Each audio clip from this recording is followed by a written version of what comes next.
K98 Talk is expanding its lineup for 2015. This means we are expanding our advertising base. Whether you're a startup trying to push through to the next level or an established business trying to supplement your advertising budget, web-based advertising is a solid investment. Thanks to Talk's newest partnership with TuneIn Radio and instant access to our sister station, K98 FM, we give you worldwide access at a reasonable cost. Interested parties should email us at sales@k98fm.com. The leader in talk radio on the Internet, right here on K98talk.com.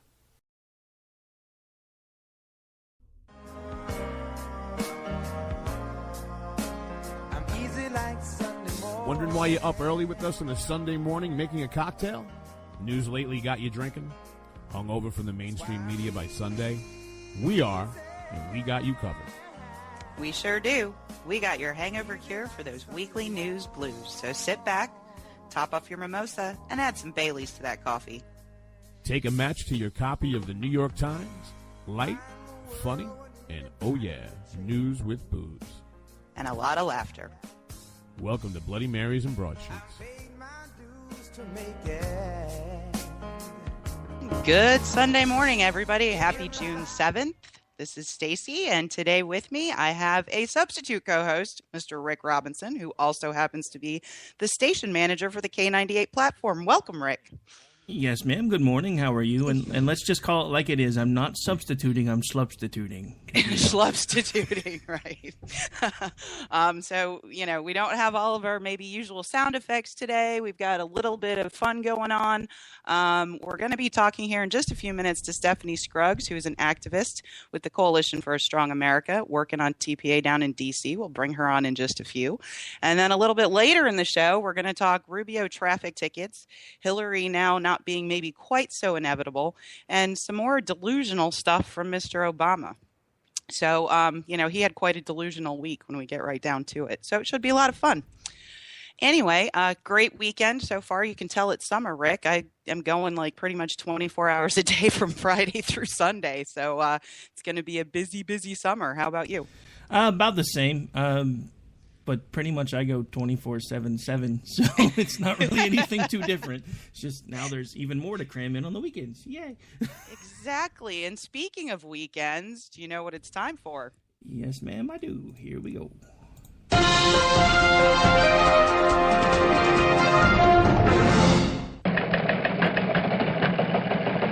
And it's time for the weekend update, brought to us from our good friend, Eric Williams, over at barbedwiresatire.com.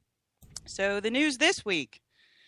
President Obama said at a town hall meeting last week that his administration had restored the United States as the most respected country on earth. This weekend, Mr. Obama will be taking his stand-up routine to the Laugh Barn in Pigeon Forge, Tennessee, and the cover is $10. President Obama suffered defeat in the courts this week when a 3-judge panel ruled that his executive amnesty overreach could not move forward. While legal battles remain, Mr. Obama said he will not appeal to the Supreme Court for a stay in the decision, but will work instead on other ways to implement his illegal Democratic voter registration drive. And military commanders are saying that President Obama is ignoring their advice in targeting ISIS, opting instead to stay with his faltering strategy of letting the terror group run wild in the Middle East. Raping and beheadings are one thing, but wait until those evil bastards start denying climate change. That'll be the day that bombs start falling.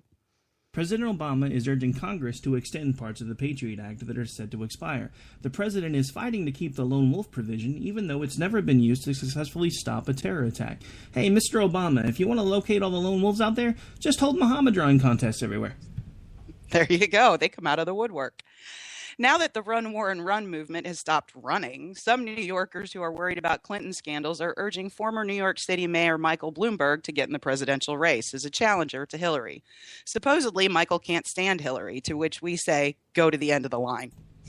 Negotiations surrounding Obama trade legislation continue to be clouded in secrecy and creating strange bedfellows. Speaker of the House John Pelosi is pushing the bill, even though he hasn't read it, and we have to pass it to find out what's in it. Weekend Update will say it again. Anytime the words fast track and Obama appear in the same sentence, it's best to run the other way. And that is your Weekend Update for June 7th, 2015.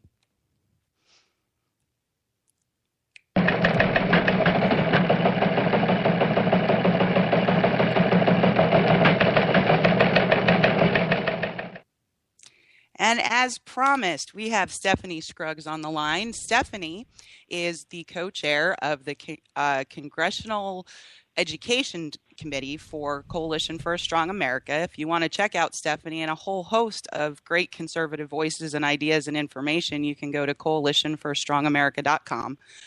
Prior to working for this organization, Stephani was the national co-chair for Glenn Beck's 912 Project. And please welcome her to the show to talk to us about what's actually going on up in Capitol Hill with this whole TPA thing, Steph.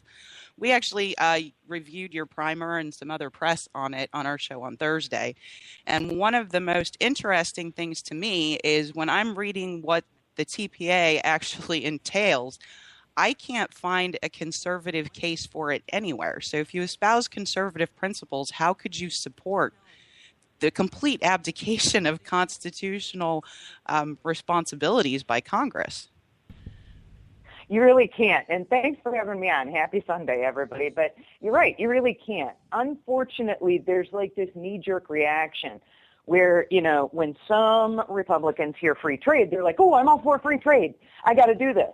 The problem is they're forgetting that they're letting Barack Obama tell us this is free trade. And I don't trust his definition of whether the sky's blue or not, let alone what free trade might be. And so it's a knee-jerk reaction by Congress, and we're doing our best to educate them as to what's wrong with this whole little plan of giving Congress's power, not only to the president, but ultimately over to international tribunals and world courts.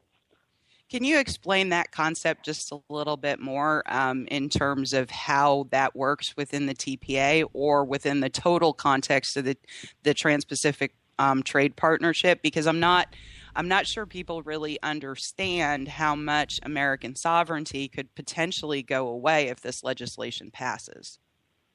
Oh, it's stunning. So first of all, what you need to know is that Fast Track TPA is this bill before Congress where Congress gives their power to negotiate international trade agreements and treaties to the president.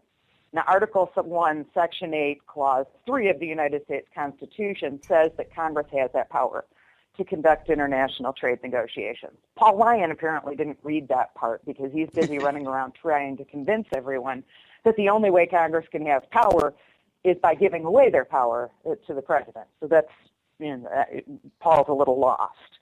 So that's what Fast Track does. And what Fast Track is meant to do is it's meant to slam dunk the passage of a massive trade agreement known as the Trans-Pacific Trade Agreement that covers the eastern side of the world, and the Transatlantic Trade Agreement, which covers the western side of the world. So for all intents and purposes, these are blanket agreements that cover each half of the world. And realistically, because they're docking agreements, any country can join on to them at a later time. They're really the last two trade agreements of all time. And we're letting Barack Obama negotiate them all by his wee lonesome if Paul Ryan gets his way. That should terrify everyone, okay?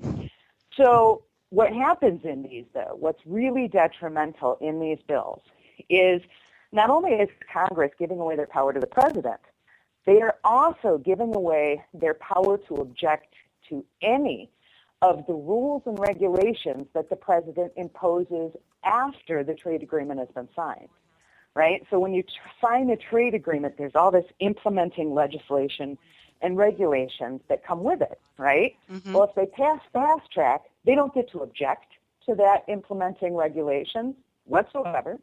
They don't get to amend any of the legislation. They just have to do it. And if they do not, if they do not approve all of the laws that Barack Obama lays down, then it's not Barack Obama enforcing them. It becomes world court tribunals enforcing them instead, because we signed a treaty in advance saying we'd change all these things. So what happens is you get WTO tribunals, big world courts, telling the United States, yeah, you got to change your laws. And we just recently saw this happening with a cool ruling, country of origin ruling. The World Court just, I guess it's been 3 weeks ago now, came down and told the United States, hey, guess what? You can't do country of origin labeling anymore to any of the NAFTA partners, Canada, Mexico, whatever. This is why you see commercials from like Sonic, for instance, now don't say 100% American beef or our beef is raised in Wyoming. No, those commercials now have to say 100% North American beef because the WTO ordered us to change our laws and our advertising accordingly. So, and I know, and that's disturbing for me personally because I actually, especially with food products, shop country of origin for any number of reasons. The agricultural practices in Mexico are not that wonderful. And some of what they do to their produce and other things like rinsing grapes in bleach and such. So, I mean, I don't buy grapes from Mexico and I don't buy certain things out of season in the US or Canada because of those things, and we won't know anymore. And the really devastating thing is, as bad as Mexico is, these countries that are covered by the Trans-Pacific Trade Agreement are all third world countries. It'd be polite to call them emerging economies. Many of them are just pre-emerging economies. And they have almost zero food safety standards. Yet, what the Trans-Pacific Trade Agreement does is it says as long as another country has a written set of food rules that's good enough for their own citizens, we have to accept them here if we sign this trade agreement, right? So in the case of Vietnamese catfish, when inspected, it has been found that 80 to 90% of it is contaminated with worms, rodent feces, hair, DDT, and mercury, and then they dump antibiotics over it to keep it alive long enough to ship it to the United States. And the antibiotic levels are far above what we would have, right? Here's what's really terrifying and why it's good to read food labels now. The USDA and the FDA only hands-on inspects 3% of the food imports that come into this country. So just because you're seeing a catfish from Vietnam, also known as swai, by the way, on your food shelves doesn't mean it's been inspected. And we already know from past inspection failures, 80 to 90% of it is bad, right? So, but if we move forward with TPP, not only will the USDA and the FDA not be allowed to reject this contaminated food, it also won't have any country of origin labeling on it. So now not only can the feds not protect me from poisoned meat, I can't protect myself by choosing American-grown catfish instead of poisoned Vietnamese catfish. Ugh. And that's just one example of things that would impact us as citizens of the United States with a certain set of standards in terms of this very global trade agreement. Now, I did read an open letter from Senator Sessions to Barack Obama. Senator Sessions has to be my favorite senator on the Hill right now. Very, very critical of the secrecy with which this whole process is going down. I mean, I thought it was a joke when they said they were keeping this thing in a locked basement room. It's not. Nope. It's not. They're it's actually terrifying. being escorted down to read it. Not just escorted, they're searched before entering the room. No kidding. They cannot bring in their phones. They cannot bring in any cameras, anything but which could be used to make a copy of the document. No recording devices, so they couldn't even take a voice recording of it. If they bring staff, their staff has to have high-level classified security clearances, and the same applies to them. They can take notes while they're in the room.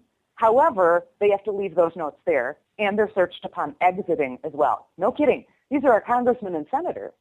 And as Mr. Sessions has been threatened with, if they talk to anybody, the press, even their own staffers, if they talk to their own staffers who do not have classified clearance, they can be facing 5 years in prison. In fact, that threat has been leveled against Pete Sessions for the amount of talking he's been doing about what's in the TPP. And God bless him, his attitude is kind of like, bring it. I'm a U.S. Senator. I've got a job to do to serve the people. You go ahead and prosecute me. I'm going to keep telling the people what kind of hijinks you're trying to pull here. Well, and not only that, but I mean, the most transparent administration in history, right? I mean, on what planet is it okay for our senators and representatives not to be able to understand what the feelings of their constituents are about this? And how are we supposed to have feelings about it if we don't know what it is?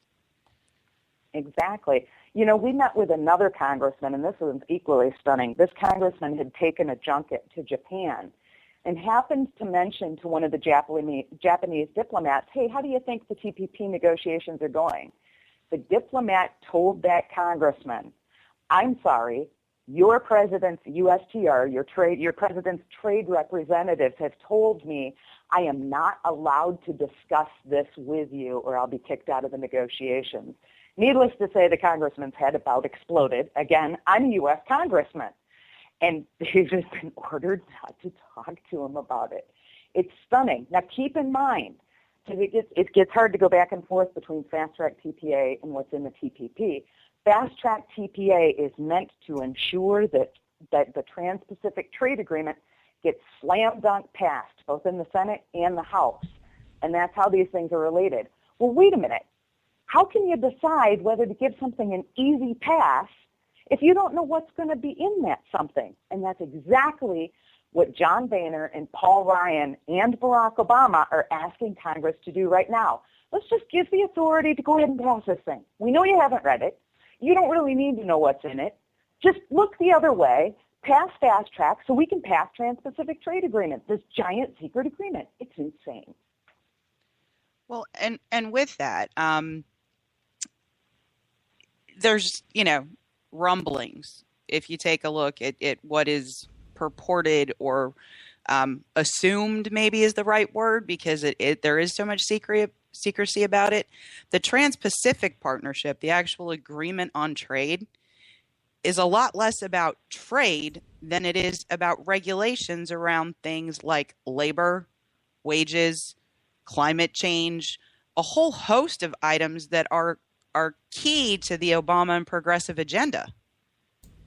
You're absolutely right. The Trans-Pacific Trade Agreement is 29 chapters long. Only 4 of those chapters actually deal with trade issues. The other 25 chapters are all domestic policy changing, that's U.S. law and regulation changing policies. It's a regulatory agreement. It's not a free trade agreement. I'm all for free trade. This isn't free trade. It's a giant set of regulations to be imposed on us by the World Trade Organization and international bodies. Well, and when you look at the unleashing of executive agencies under the Obama administration to begin with, again, just to go back to what you said about TPA itself, that would mean regulations put out by the executive branch that fall under the executive agencies, Congress would have no right to object to.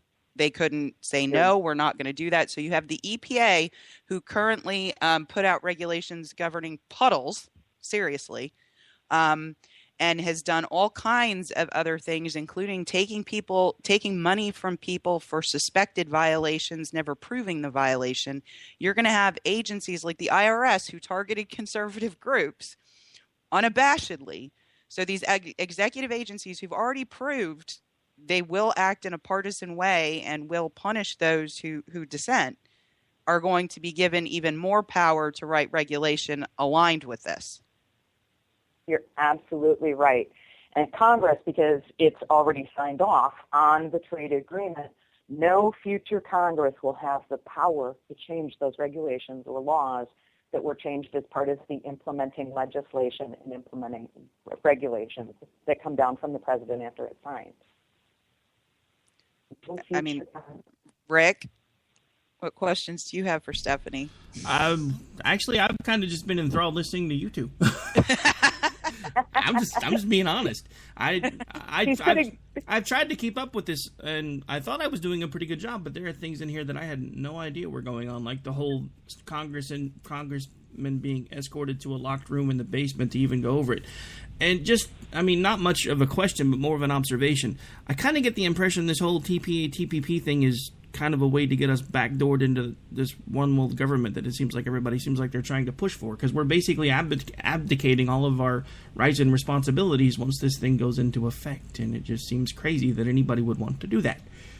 But that's just You're my absolutely thoughts. Right. And I've been accused of being some kind of conspiracist, for proposing such a thing. But here's the reality. WikiLeaks has actually leaked 3 chapters of the TPP. I never thought I'd be happy that Julian Assange lives in the world, but I am, because I've actually read more of the TPP than most of Congress. And one thing you find in here, and then also in the non-classified summaries that the United States Trade Representative Office has posted, you keep seeing this one word all through the document, which is the word harmonize. We are going to harmonize U.S. practices to match international practices. We seek to harmonize U.S. law to match international law. What that means, harmonize, is such a pretty word. We think of happy people singing. What harmonize actually means in this context is that the U.S. will be changing laws and regulations to match what an international body says is appropriate.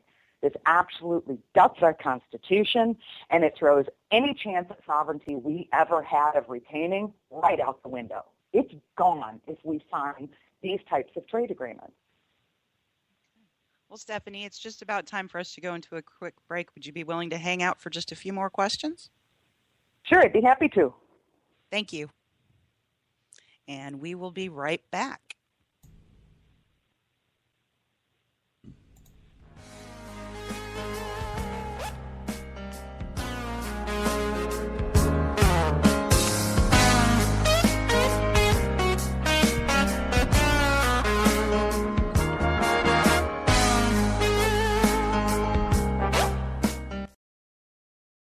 Turn up the sound and rip off the knobs.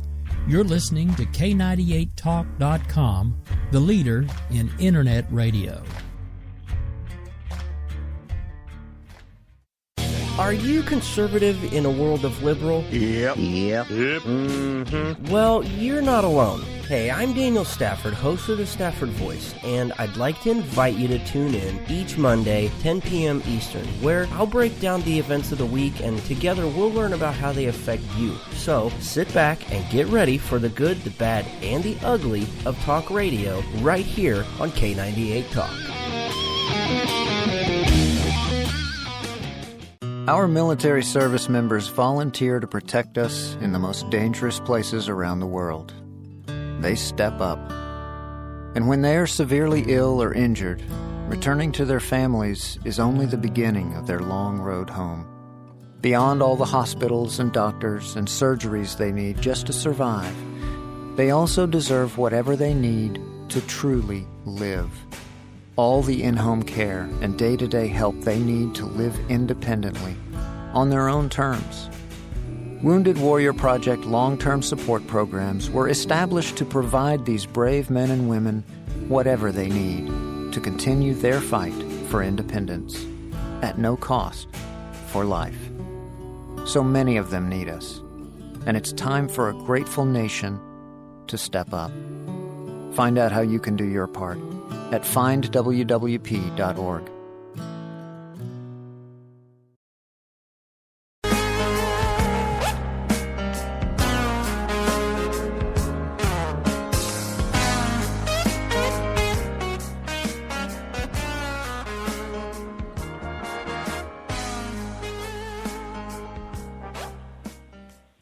And welcome back to Bloody Marys and Broadsheets, your easy Sunday morning. This is Stacey, and with me today is Rick Robinson, station manager for K98, and we're just going to finish up our discussion here with Stephanie Scruggs from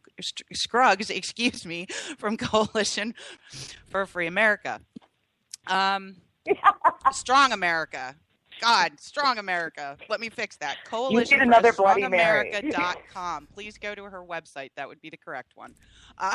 Anyway, during the break, Stephanie, we were talking about one element of the Trans-Pacific Partnership that is even more disturbing given kind of what's going on in the courts now, and that's immigration.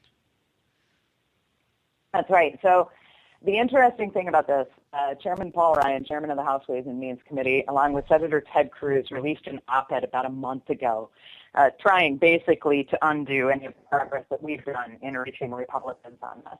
And one of the things that Paul Ryan says and Ted Cruz say in this document is that there's no way that the Trans-Pacific Trade Agreement can change our immigration laws, right? And but here's the thing. They're playing with words here. TPP does lead to backdoor amnesty, and here's how. what it does is, while it doesn't necessarily right now change our immigration laws, it forces us to open our doors to hundreds of thousands, and actually when you add up the numbers, it's actually millions, of, quote, guest worker visas, right, which is foreigners who come here to take jobs, right? And this is mandated. Once we sign this, it'll be mandated by the WTO. Now, here's what we found, and here's how we know these people will stay. Under the South Korean trade agreement, 400,000, quote, guest worker visas were issued. 80% of those guest workers stayed past their visa and are now illegal aliens stuck here in the country, okay? So what happens is South Korea, and this is just in the last few years, so South Korea is also a member of the TPP. There are 10 other countries besides. When we take those numbers and multiply them out just by the 11 nations and go with the lowest possible number, we're looking at approximately 4 million guest worker visas being issued, so 4 million foreigners coming to America. And if 80% of those stay just like they did in South Korea, because, hey, who wants to go back to a third world country when you can stay here in good old America, we can expect approximately 3.2 to 3.6 million of those guest workers overstaying their visas and becoming illegal aliens. 3.6 million new illegal aliens coming to stay here in this country and reap the benefits of our tax system. In other words, take our tax money to subsidize their lifestyle. This creates a situation where there are so many more illegals in the country, and it helps push the entire amnesty meme. Well, we've got to do something for these people. Oh, and by the way, should they have children here, then their children are actually naturally born citizens, aren't they? They're automatically granted citizenship. So again, leading to the backdoor amnesty charge. Well, we've got to do something with these people. We got to have a heart. We can't send them back to that horrible third world country. We need to let them stay right here. And then we need to give them rights and driver's license and voting Obamacare records and food stamps. And I'm sorry. Don't forget the phone. They have to have the phone. Don't forget the phone. And the phone. Yeah, no.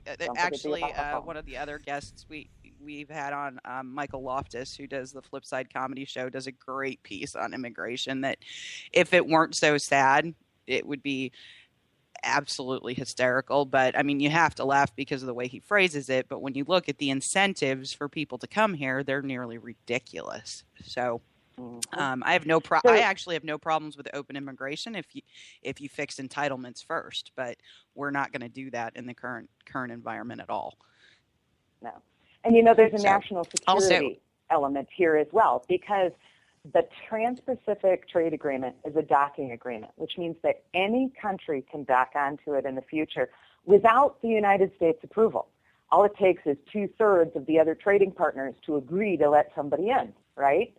So already the Sultanate of Brunei, which is a country that is officially ruled by Sharia law, is one of the trading partners.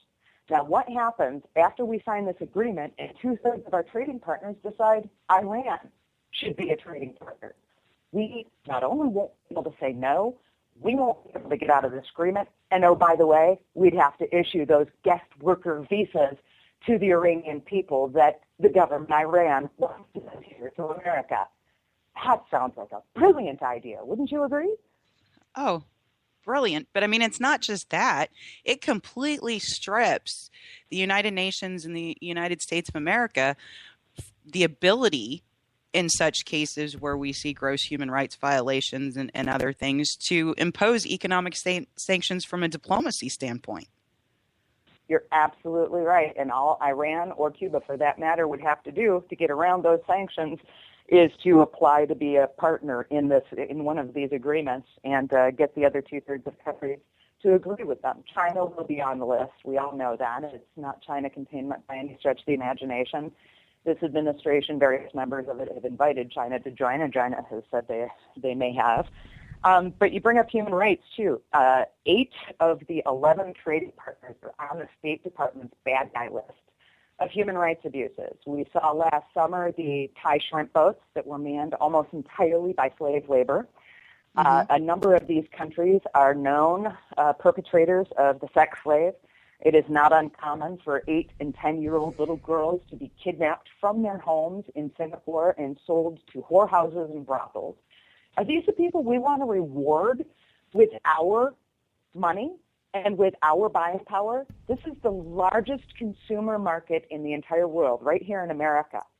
So if we're actually going to do good in the world, we ought to use that as our ultimate trading card to say, you want into our markets, you want to sell here and reap the benefits of having your products sold on Walmart shelves, then you need to come up to par. You need to raise up your food safety standards so that you're not poisoning our people. You need to raise up your toy standards, hello Chinese, so you're not putting lead paint on our kids' toys. And oh yeah, you need to quit selling little girls to whorehouses. Just an idea. Just a small idea, and maybe in some other parts of the world you need to stop jailing journalists and beheading people who don't have the same religion as you, you know. Just to backtrack for a second, if I might, she brought up an interesting point about the China containment, because Grouchy recently at the Southern Republican Leadership Conference actually had a chance to interview Ambassador John Bolton, and he mentioned that the TPP actually was started under the Bush administration. It was intended for that purpose. It was supposed to be able to bring the rest of the world to the level of China as far as their trade agreements and everything else. But this goes back to something that I've said I don't know how many times. Just because you're okay with the side that you support having this type of power, what's going to happen when it's the other side's turn? And we're kind of seeing a glaring, blatant example of that now. So it's crazy. Well, you're absolutely right, but there's a little more to that, you know. So one thing that China did is just this last October, China formed the AIIB Bank, the Asian Infrastructure Investment Bank. Their initial deposits, their starting deposit from China was $1 trillion. That is more than double the other three world banks combined. That's the IMF, the World Bank, and the Asian Development Bank. So China has more than double what they have combined, right? Meanwhile, China has been getting all these different countries to sign up. They have 56 countries signed on now, which includes all but one of the TPP participating nations and almost all of our European allies, right? So there's this old saying that I've always found to be true, which is he who holds the money makes the rules, right? Just like in the Bible it says the borrower is slave to the lender. It's true. So China's got $1 trillion and 56 partners now. They're going to write the rules on this. This is not containment. We're looking at a little tiny, in comparison's sake, trade agreement with 11 partners who, by the way, are already partnered with China under the AIIB Bank, and we think this is going to control them? Furthermore, this administration, Hillary Clinton as Secretary of State said it, John Kerry as Secretary of State said it, and Barack Obama just a few nights ago said it. China has repeatedly been invited to join TPP, and just a few nights ago, China indicated they probably will. So tell me again, Paul Ryan and everybody else who's pushing this meme, how is TPP China containment? That horse done left the barn already when they founded the AIIB. They've got all the money, they've got all the trading partners, and we're not even putting things into TPP that would amount to containment. One of the biggest problems we have with China is currency manipulation. Currency manipulation from Asian countries, including China. And what that is, by the way, under IMF rules, currency manipulation is when a country goes into a foreign currency exchange and intervenes in it to make their dollar or yen or whatever seem smaller and make their goods cheaper. It's done as a predatory trade practice. And China's the worst at it, and eight of the TPP partners are also on the top 10 list of bad guys. Their combined efforts in conducting what amounts to a currency war against the United States has cost our GDP, according to the Peterson Institute, it has cost our GDP $800 million and 8 million jobs, right? So when we're looking at TPP, one smart thing they could have done if they really wanted to make this China containment was to put clauses in there to say that if you manipulate currency by conducting currency wars in foreign exchange markets, you will be punished, and here are the sanctions put against you. However, the administration has repeatedly insisted over and over again that they will not put that into the TPP, no matter what Congress insists. Congress has tried to make sure this is in there. They won't do it, right? Well, if you're not going to address currency manipulation, which is the number one trade issue in the world right now, we can't reasonably call TPP free trade. So again, why are we doing TPP? If we know that they're not going to fix trade problems, if we know that the vast bulk of this has nothing to do with trade, why are we doing this? It is to impose international regulations on the United States and lock us into a lifetime-long treaty, a forever, never-ending treaty that we can't get out of, that harmonizes us to world standards, removes our sovereignty, kills our Constitution, and puts us under the control of world courts. You know, this show is called Bloody Marys and Broadsheets, and we joke a lot about topping off our beverage, but after this conversation, I'm really tempted to actually do it. What do you mean after this conversation? I started drinking about halfway through because otherwise I'm just going to start crying. Well, my liquor's not in arm's reach and I can't get off the phone. So, you know, I'm sitting here going this, you know, and I guess my biggest thing, I kind of opened with it, is I find no conservative case for TPA regardless of who is in office. I wouldn't have cared if it was George Bush. I would not have cared. I don't care if it's Barack Obama. Point is, the executive, given our separation of powers, should never have this kind of power. Ever. No, I'm likely to agree with you. Here's what, if the Founding Fathers actually knew what they were doing when they set up Article 1, Section 8, Clause 3, giving Congress this power. Hang on a second. Did you hear that loud explosion? That was a liberal's head somewhere that was listening to the show. So the reason the Founding Fathers gave this power to Congress is two reasons. Number one, they foresaw a time where there might be an ideologue in the White House that really didn't give a damn what everybody else thought, right? Oh, gee, Ta-da! We have that now. But the Ta-da! other reason, too, is the Founding Fathers recognized that Congress would be largely populated by men and women who had real-world business experience and not only knew how certain trade policies would affect their own backyard, but how they would affect business in general.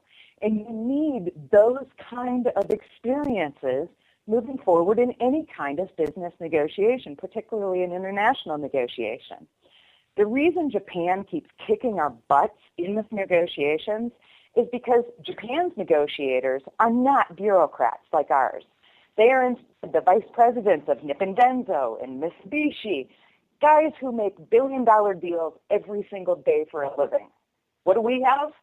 We have Barack Obama and Michael Froman, two ideologues who've never seen a boardroom table in their entire life, but they're going to define free trade for us. And so far, it seems they've gotten it pretty doggone wrong. Maybe we should send Carly Fiorina. Absolutely. I want Carly Fiorina, Donald Trump, and Mark Cuban at the next round of negotiations with the Japanese and the TPP partners. There you go. Well, Stephanie, I want to thank you so much for joining us this morning. Talk to the folks about what they can do to help you in your cause and also where they can find you on social media. Absolutely. Please go to coalitionforastrongamerica.com. We have a ton of information on Fast Track up there. We do actually do other issues as well, but the vote is happening likely this Thursday. And so we need you to go there, get educated, but also, and more importantly, call your congressman. Tell them to vote no.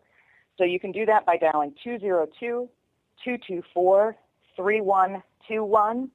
Give the operator your zip code. They'll connect you to your congressman. If you get an answering machine, leave a message. That's okay, because they still count those.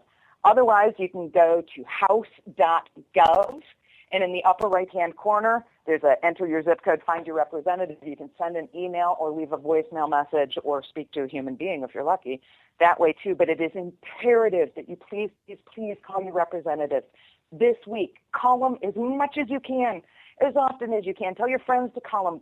That's what it's going to take to stop this. Stop Fast Track. That's all you need to tell them. Don't vote for it. Stop Fast Track. Thank you guys so much for having me on today. I really appreciate it, and thank you, listeners. Stephanie, before you go anywhere, I have a quick question. Do any of the organizations that you're involved in have any type of audio spots promoting how folks can fight this, or how they can contact folks, or anything like that? Because if you do, or even if you don't, we can actually probably work on getting something put together, and I would donate the airtime to run it here on pretty much every show we have. So. Oh my gosh, that would be fabulous. We don't have anything like that. You know, Michael Bowen, the other national co-chair, and I, we do this largely out of our own pockets. And so, yeah, that would be fantastic. You can also check us out on Facebook at Coalition for a Strong America on Facebook. And on Twitter, we're strong_America and the number 1. And you can follow us there as well. All right. Okay. Well, I'd like to take a moment just to say, for JD specifically, who I know was looking forward to being here and unfortunately fell ill, it's been my pleasure being in on the interview. I know I didn't contribute too much, but that's because you guys were rocking it and I didn't want to mess anything up. Well, and Stephanie, thank you so much for joining us this morning, and we'll get you the information about how you and Michael might be able to record a repeating ad for at least this week. That would be fantastic. Thanks for having me on, guys. I really appreciate it. All right. Best of luck this week, Steph. Thanks. Bye. Wow. I had done some reading, and I certainly, if you haven't read Senator Sessions' open letter, it is in it was posted in full on Breitbart. I strongly suggest you go read it. I mean, here is a senator who is standing up and saying, really, come get me. I'm going to keep talking about it because the American people deserve to know what's going on. And they have actually threatened him with legal action. I think Senator Sessions and folks like Stephanie and Mike with the Coalition for a Strong America really need our support. They're really on the front lines battling to maintain our sovereignty.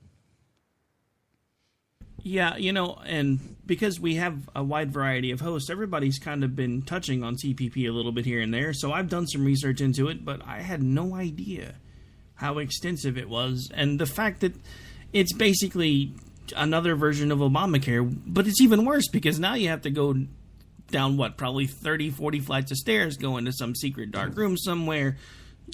Every time you go into the room, you have to sign away the rights to your firstborn child. I mean, come on. It's crazy. I mean, this is how the administration is treating our elected representatives. Never mind, they don't want us to know anything that's going on, okay? But they don't really want our elected representatives to know either. And I didn't realize some of these documents had been posted on WikiLeaks, so that is like the first place I'm going when we're off the radio. Oh, yeah. I gotta go see them myself. I will be doing that myself. But yeah, you know, it's interesting because you remember at the beginning of his term, he actually made it to where nobody played Hail to the Chief when he was going into and out of a room. I'm wondering if at some point he's going to replace it with the Imperial March. We actually play that for Hillary. And speaking of Hillary...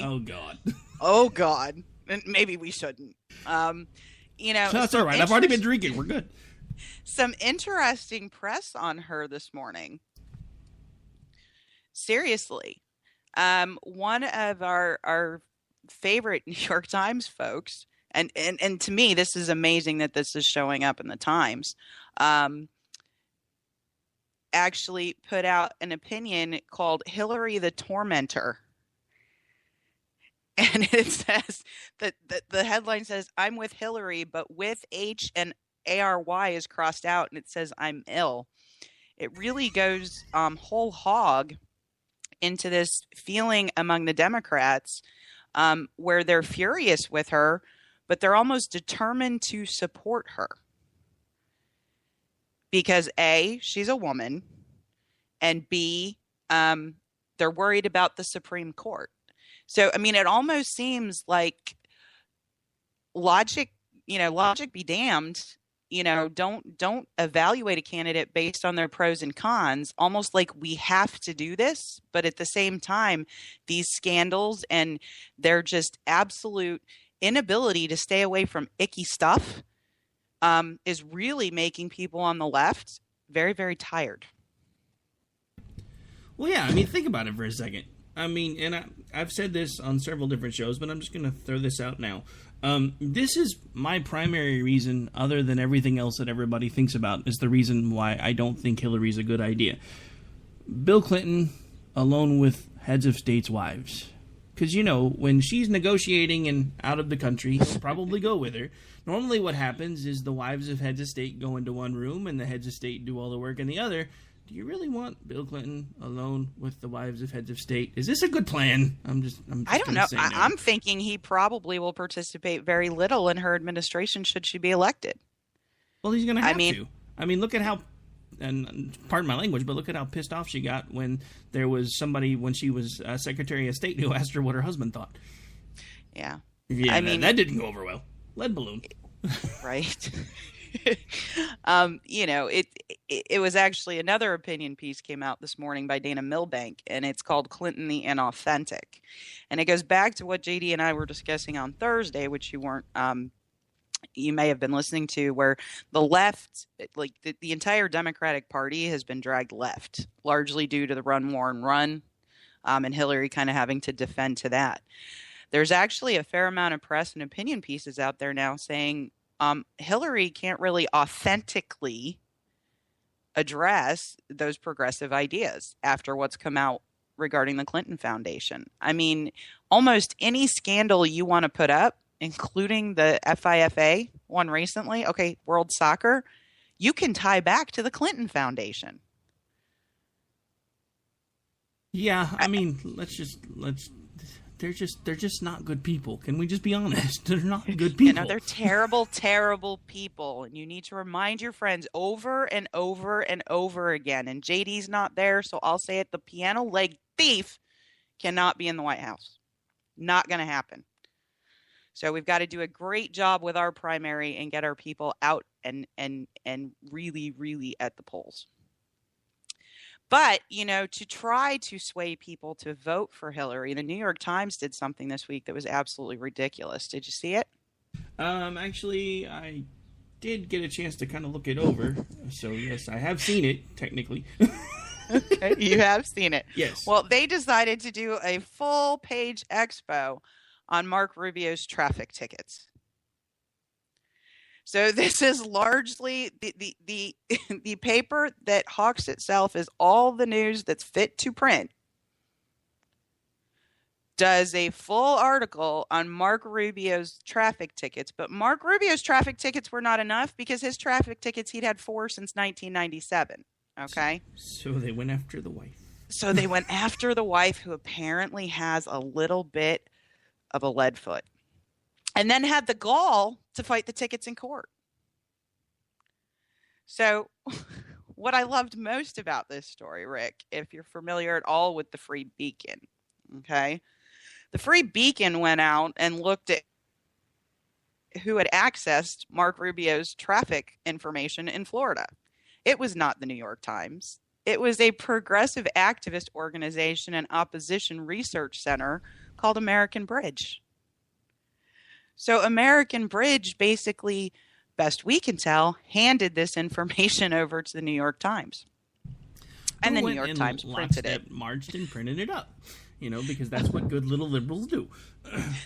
I mean, it was, and then when Free Beacon asked them to comment, and this is why, if you guys don't follow Free Beacon and that is not on your list of places to go every morning, these guys are doing some great stuff. I believe it was Gabriel Mailer that unearthed the George Stephanopoulos donation to the Clinton Foundation. When he asked ABC for comment, ABC was so scared of the Free Beacon, they responded to someone else instead. They knew it was going to break, and rather than have it break in Free Beacon, they put spin on it through another news organization. So when Free Beacon started reporting on this, on the way that this went down with Marco Rubio, and inquired who gave you this information, they actually responded to Politico for a friendlier article. So put Free Beacon on your list, guys, because they're doing some good work. Yeah, I'm definitely going to have to add them in, because I have to admit I hadn't heard of them before now. So yeah, no, definitely some good work. And is it time to go to a quick break? Yeah, we got to squeeze the last one in. All right, perfect. Be back in just a few minutes.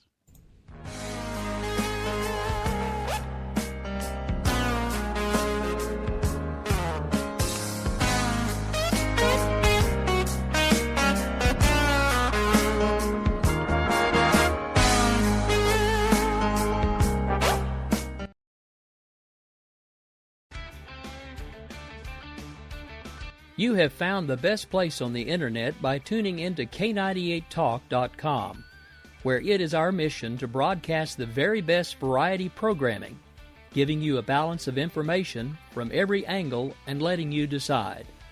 We are here to serve our listening audience with a proven track record. So stay with K98talk.com and we will keep you informed.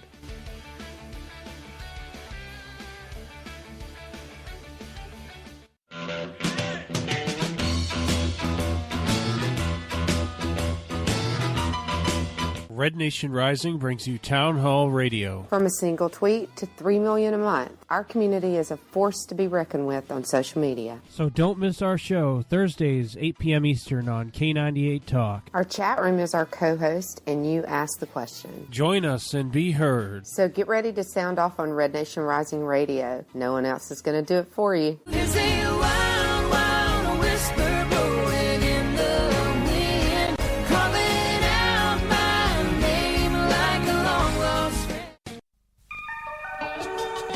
The staff of K98 Talk and the Spark Radio Network is proud to announce that our very own Rowdy Rick Robinson has been selected as one of the top conservative talk show hosts in the nation for his program America Off the Rail. Again, congratulations to Rowdy Rick Robinson for a job well done and another reason to stay connected to K98 Talk and the Spark Radio Network.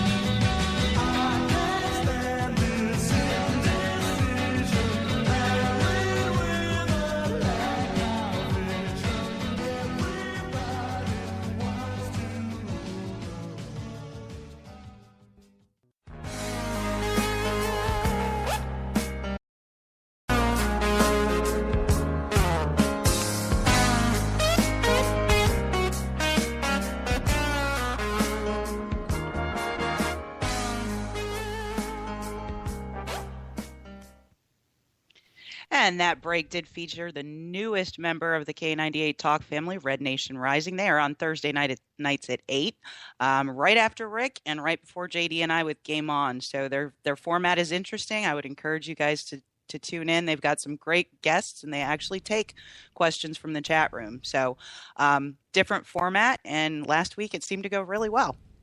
So we're glad to have them.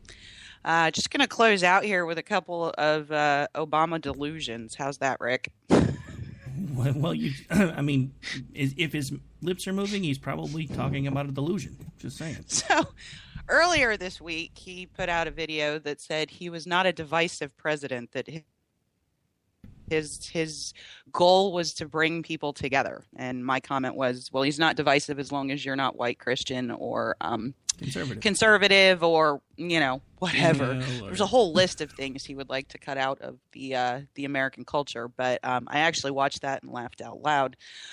Shortly after that, he made a statement saying he was the most Jewish president to ever sit in the Oval Office. Sorry, I can't help but laugh on that one because that's just... Are you kidding me? I mean... no, he actually said that out loud. I could almost understand. I could almost believe it if he said he was the most Palestinian president we'd ever had. Not the most Jewish. He said he was the most Jewish president to have sat at the White House. And not only that, he spoke at a synagogue earlier this month and was actually lecturing the synagogue about Jewish values. It's almost as funny as when he got up and said ISIS is not really Islamic. So apparently he's like the arbiter of world religion at this point. That's really what it's coming down to. But and just to cap off the delusions of the week, Dan Pfeffer, who used to function as a top Obama aide and is now working as a commentator on CNN, put out what I think could possibly be the most ridiculous tweet ever last night. And what it said was, another accomplishment. Obama, first president to have a Triple Crown winner since Carter. So somehow Barack Obama made the Triple Crown possible at Belmont yesterday. Well, of course he did. I mean, come on. The left has looked at him as the Messiah from day one. I mean, think of his first speech when he started talking about this is the day that the tide started to recede. I mean, come on. I mean, it's only delusional, Stacey, if it's not true. And as far as he's concerned, it's true. So, I mean, maybe we're the delusional ones. No, I'm just playing. Yeah, but doesn't it really seriously sometimes start to feel that way, in all honesty? But I think it's almost time to call Lionel out the other room. Yeah. Hey, Lionel. Yeah. Hey, Lionel. What's up? Get in here. Come on. Dude, he's slacking. Come on now. Let's go. Okay. Be sure to tune in to Game On This Week and Bloody Marys and Broadsheets next Sunday. Game On This Week on Tuesday, we'll have Judith Miller, and we'll be talking to her about her book, The Story. And on Sunday, we bring you Mary Catherine Ham and Guy Benson and their new book. So, pretty big week. All right. Well, it's been my pleasure sitting in for JD. Hopefully he's back next week, so this show isn't quite as terrible as it was today. Stop! Well, I mean, come on. No, it was fun. Just, you know me. Self-deprecation's my thing. It's how I roll. Yeah, I know. And Stephani was an awesome guest. Be looking forward to having her back on any number of causes that she is crusading on the Hill. So thank you very much, Miss Scruggs. Yep. If you're still listening, Stephani, you can reach out to me at rick@k98talk.org. We can figure out how to get promos put together. I do have a guy that can do them, so if you need help with that, we can make sure that happens too, because I can take some of the audio that we've done today and mix one together anyway. So, right. Anyway, that's going to do it for today, folks. I'll be back with you live tomorrow night at 6. Stacey will be back with you to Tuesday night at 10 Eastern. I think. No. 10 Eastern on Tuesday, 9 Eastern on Thursday. And again, on Tuesday, we will have Judith Miller, the New York Times author who's actually jailed for protecting a source. So, pretty interesting lady. She's like my new hero. You read her and she's better than, what were those movies with Angelina Jolie? Laura Croft. Laura Croft, Tomb Raider. She is the Laura Croft of journalism. All right. Well, we'll be back with you tomorrow night, or I'll be back with you tomorrow night, and it's been my pleasure sitting in for JD today. Brother, if you're listening, I hope you feel better soon, because you left some pretty big shoes to fill. I'm just saying. If it's Sunday, it's Bloody Marys and Broadsheets. We're your cure from your weekly news hangover. Thank you for taking it easy with us. You can find our show account on Twitter at JD and Stacey, or send us your interesting news story of the week to Game On War, that's WAAR, @gmail.com. And you can find me on Twitter at Scott's Fire and on Facebook at Stacey Lennox. And you can find me on the Twitters at GameOnJD